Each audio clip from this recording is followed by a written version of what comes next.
Salvete omnes et bonum diem, Texas Classical Association. I am Nicholas Mataya of the Atonement Academy in San Antonio, Texas, and today we're going to talk about Roman food.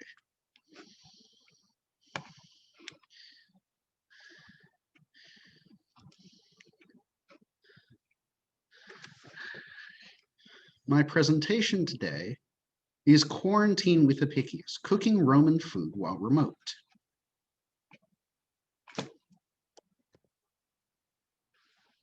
Now, my last Latin class of the year was NLE week. After NLE week, we had a kind of rest day. Then we went on to spring break, and we never came back. During the quarantine, we were given at the Atonement Academy a new schedule. We would have one class meeting per week. That was a class meeting by way of uploading a lecture document to our education system and letting the students read it, and then we'd give them an assignment which could not go over 2 hours in length, and we had to give 1 grade per week.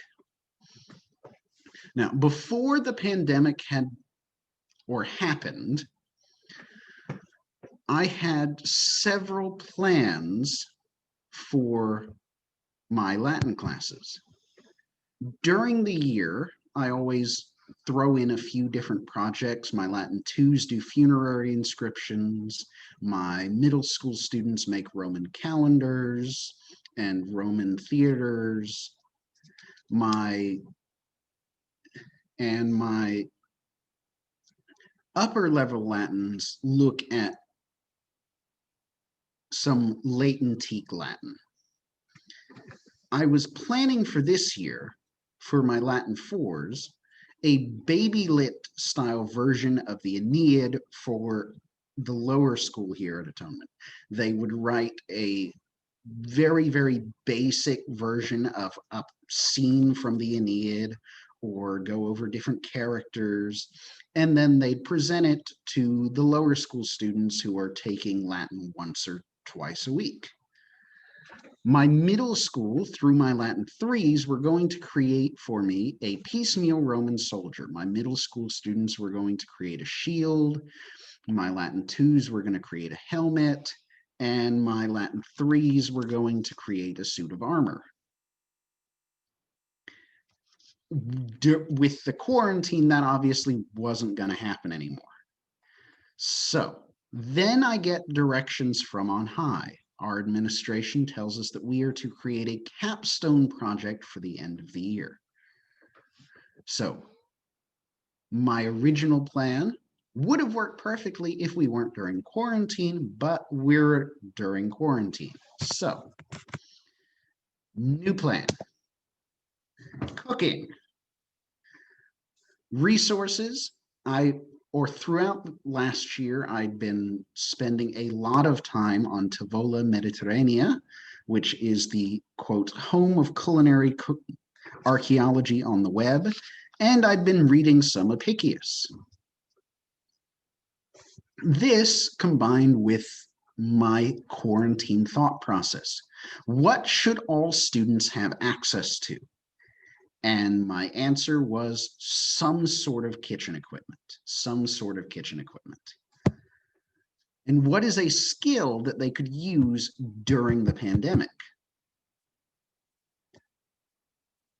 That is where cooking really comes in. So they should all have access to a kitchen of some sort.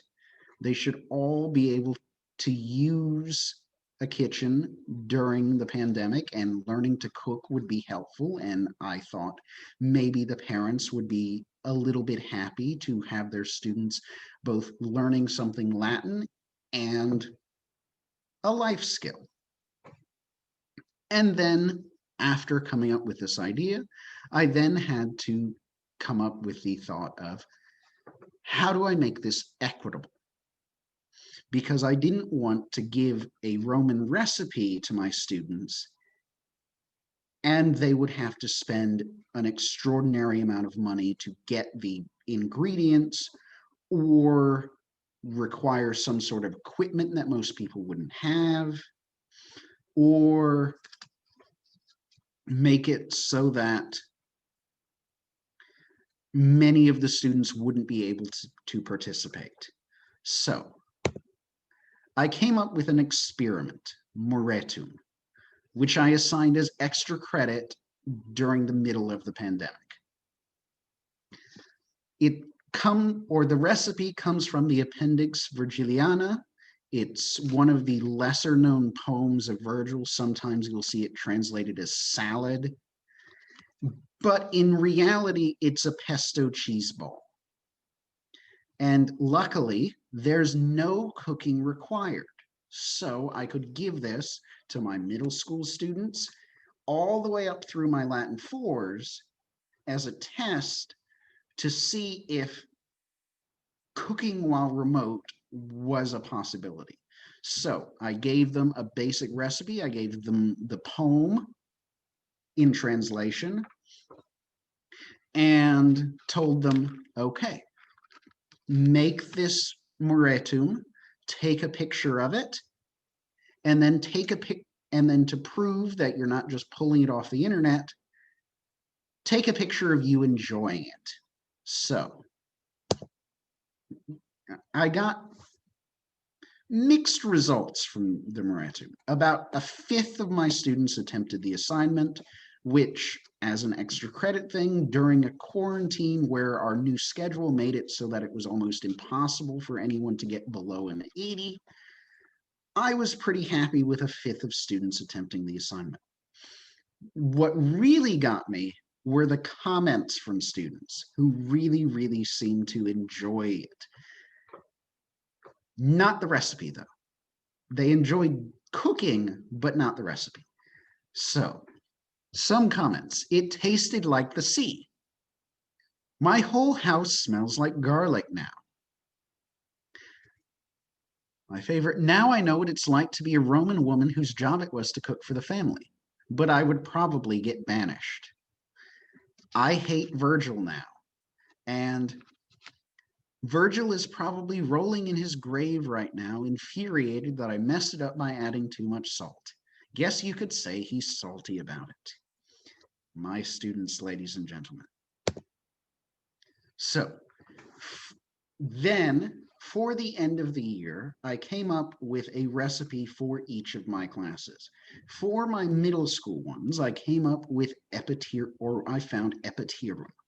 This is from Apicius, and as it was middle school, and I had no idea if they had any cooking skills at all, and based on behavior during the year, whether I would be thrilled as a parent to have these students running around with knives and kitchen equipment, I picked something with no cooking required, and it was an olive dip. And you can see in the corner one of my middle school students enjoying his olive dip with what looks like cheese.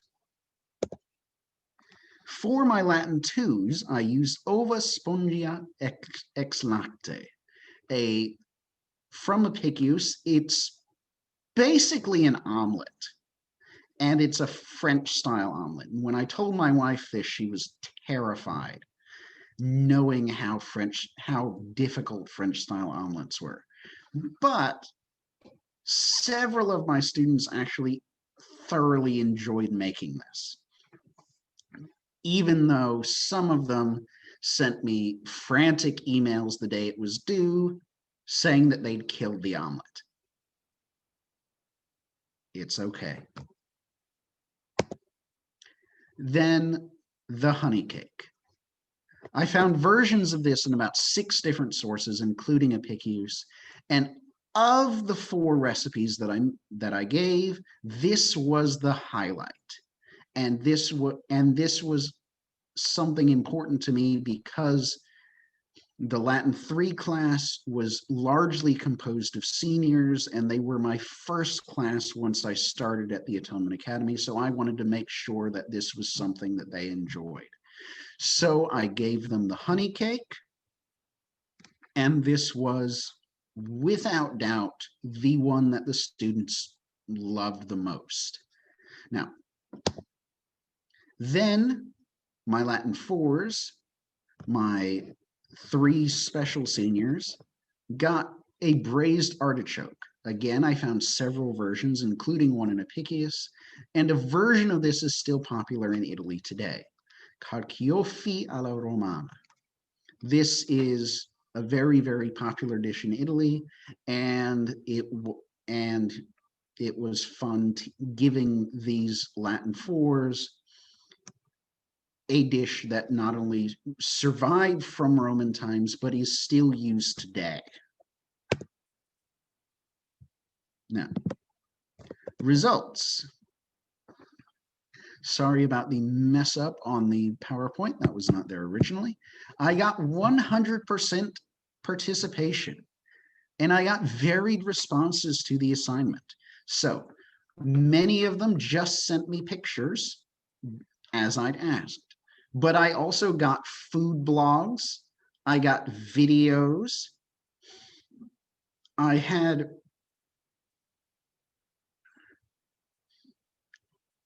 Facebook messages being sent to the communications and PR staff at the school talking about how much they love doing this.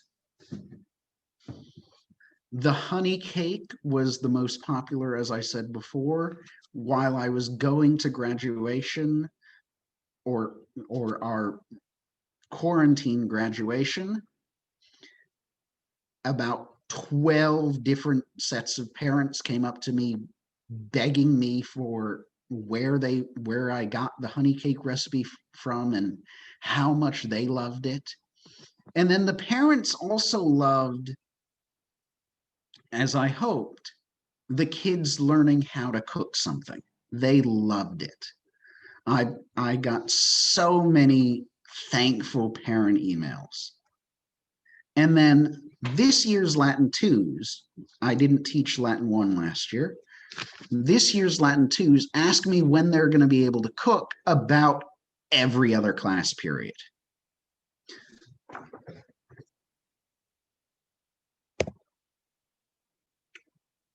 Now,